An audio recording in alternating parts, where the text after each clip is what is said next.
Yo, what's up, guys? So I just made top 8 back-to-back with Infernoble at YCS Bologna. I played Sinful Infernoble again, and before I start, huge shout out to Sam and TSX1.com for flying me out to the YCS, and also for sponsoring with these amazing sleeves, the Pink Supreme Froze. Be on the lookout for more restocks coming soon. Also be on the lookout for the winter bundle that's coming out this Friday. You can use Pack10 for 10% off the entire website when the winter bundle does come out, so definitely be on the lookout for that.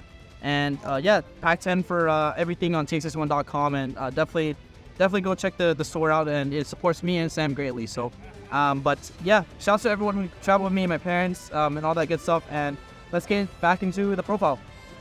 So 3 connector dolphin, nothing has changed about this. This is still the best normal summon in the deck. The hand knowledge you get from dolphin is like absurd. There's also some cool combo lines with Dolphin where you can make it a tuner by equipping Turpin to it, and then using Dolphin and the Dark Witch in order to make a Baronne, which I thought could come up. And yeah, the thing that you need to know about the Dolphin is that with the Soul Day, I typically send 3 to summon Dolphin to look at my opponent's hand, because that's like the new combo that I go for now, just because like hand knowledge is like really important in this format. For the level 4 Fire Warriors, you play these, which is Oger, Turpin, Malgus, and Oliver. Oger is like technically the best normal summons out of all of them, and then you have Turpin as an extender and turns your monsters into tuners, which comes up a lot because I play Bestials in my side deck. So like a cool interaction that you can have come up is that like if you have a Jewish Swarm from the turn after, you can go Oger, send Turpin equipped to Oger, making Oger a tuner, then use Oger plus Jewish Swarm to make Baron, use Jewish Swarm to send a card, equip the Oger to the bear, then use Turpin to summon itself back because you control a monster with an equip card, which is Oger. So, which I thought was pretty sick. And then yeah, Magus makes it so you never run out in the grind game, and then Oliver is a level 1 extender. It also comes up to make a Soul Day untargetable so that you can guarantee Soul Day resolves as well. So these are like the level 4 Infernoble Knights. For the level 1s, you play 1 Renaud, 1 Flint, and then 1 Ricardetto. These are still pretty much the same ratio. I play 1 of all of the Infernoble Knights because Magus allows you to do so, and it gives you like a nice grind game. So yep, 1 of all of these, nothing has changed. Honorary Noble Knight monsters, you have Super Quanto Red Layer, and then you have Gearfried. This card is like insane. I typically search this off of a Soul Day now when I know I can't get access to it. And this card for the follow-up is like really strong. And it's like one of the best ways to like out monsters that in the deck. Like for example, you can like take a Pearly XYZ monster and it doesn't trigger my friend or the field spell, which is also pretty clean. And against like Unchained, you can like take their stuff without destroying their stuff, which allows you to play around Yamo, which is pretty clean too. So Gearfried is like the GOAT. And then the 1 Dark Witch for like the Sinful Spoil. So that's pretty much like the monster engine cards. Then for the engine spell cards, we play 3 Museum. No Museum not play 3. I wish I could fit Terraforming in, but I cut Terraforming to play Talents, which I thought was correct. 3 Heritage, more copies of Museum, more copies of every Inferno Light monster in your deck. This card can add from the graveyard as well, which allows you to play around, like Droll, which I thought was pretty clean. So that was really solid. 1 Rhoda, that's pretty much rounds out all of like the 3-0s in terms of Noble Knight spells. And then you have 3 Wanted and then Sinful. Still one of the best extender engine in the deck, and then gives you a draw as well. It gives you some really cool lines with Connector and Dolphin because it allows you to discard monsters with 2500 attack, which I thought was pretty clean. And then this card recycles you like a draw. So like sometimes you like draw like cards like an extra hand trip or something, you just give it off and then it replaces it with a draw, which can help you like keep extending as well. So for the equips, I play 1 Durendo, 1 Almaze, 1 Joyce, 1 DDO, 1 Phoenix, 1 Angelica's Ring. So a lot of people don't play Joyce. Everything else is pretty self-explanatory. Joyce is really nice because sometimes you're in certain game states where you want to add a Fire Warrior monster from the graveyard without actually linking off cards, which is what Almaze does. Like Almaze makes it so that we'll get the link off yourself in order to add back stuff from the graveyard. Joyce is really nice because sometimes you don't want to link stuff off in order to add back, so that comes up. And the other effect is that it allows you to special summon monsters from the hand, a Fire Warrior monster from the hand, when you link off the monster that is equipped with this Joyce card, which is really nice because you can do some really sick plays, like where you link off your monster and then you summon a monster from the hand that you add back off Renaud off the Joyce.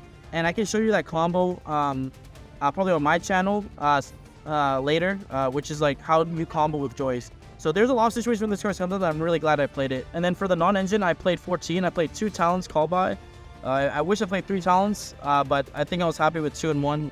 But I definitely wish I had a third one, because this card was like MVP for me all weekend. So definitely gonna add a third one to this deck after post event. 3 Imperm, 3 Ash Blossom, 3 Veiler. So I think these were like the best hand traps all weekend for me.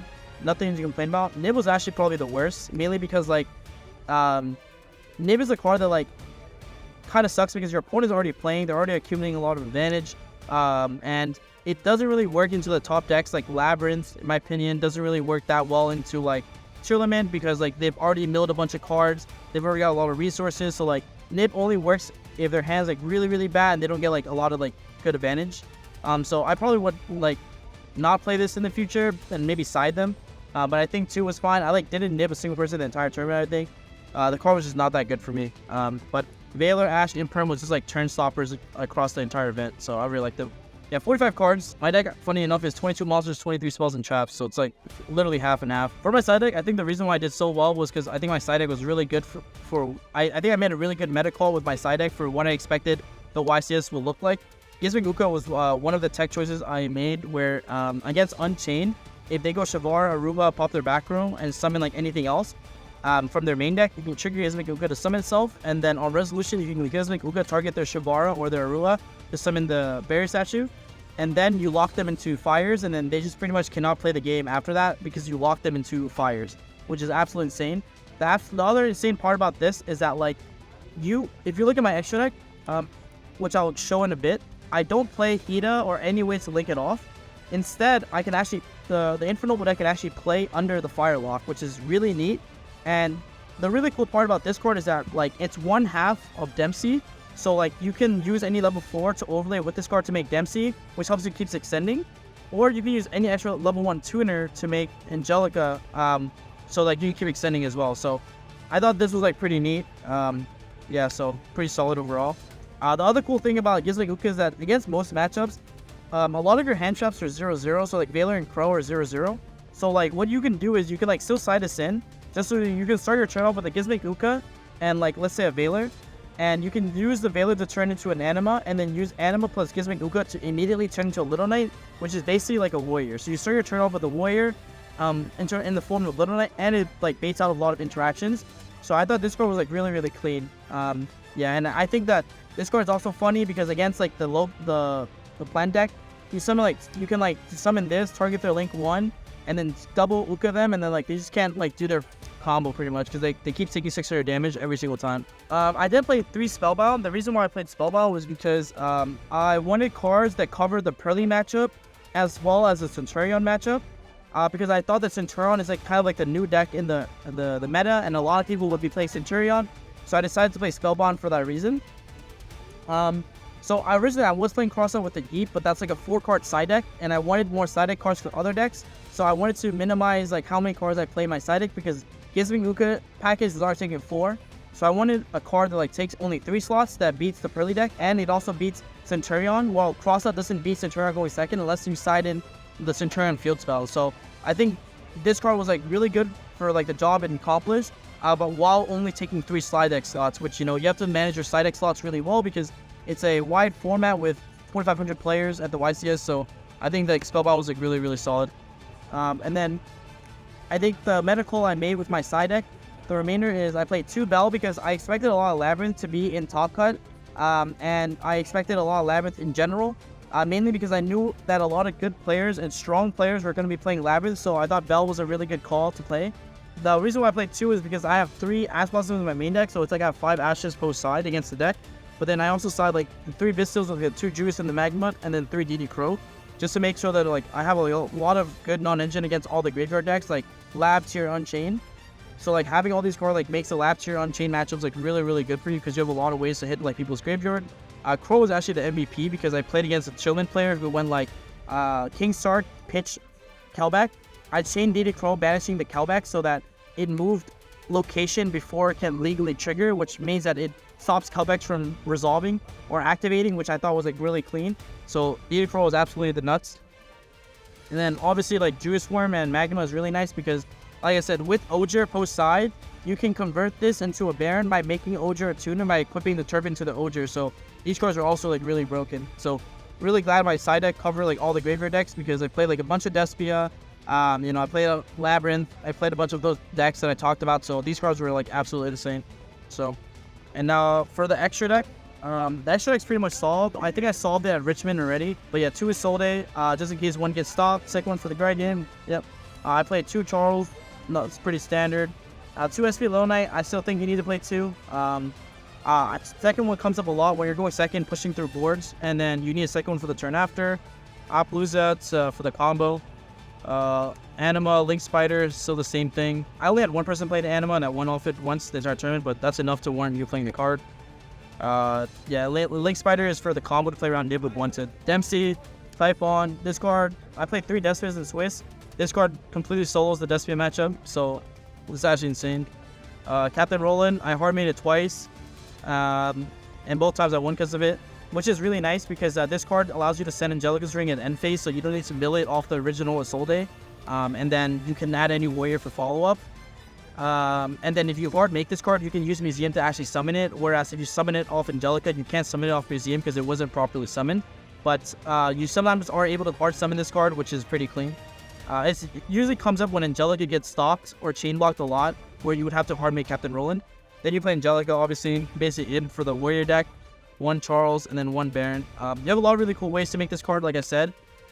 You could make it obviously with a 9 and a 1, so typically like Charles or Gearfried plus like level 1 tuners.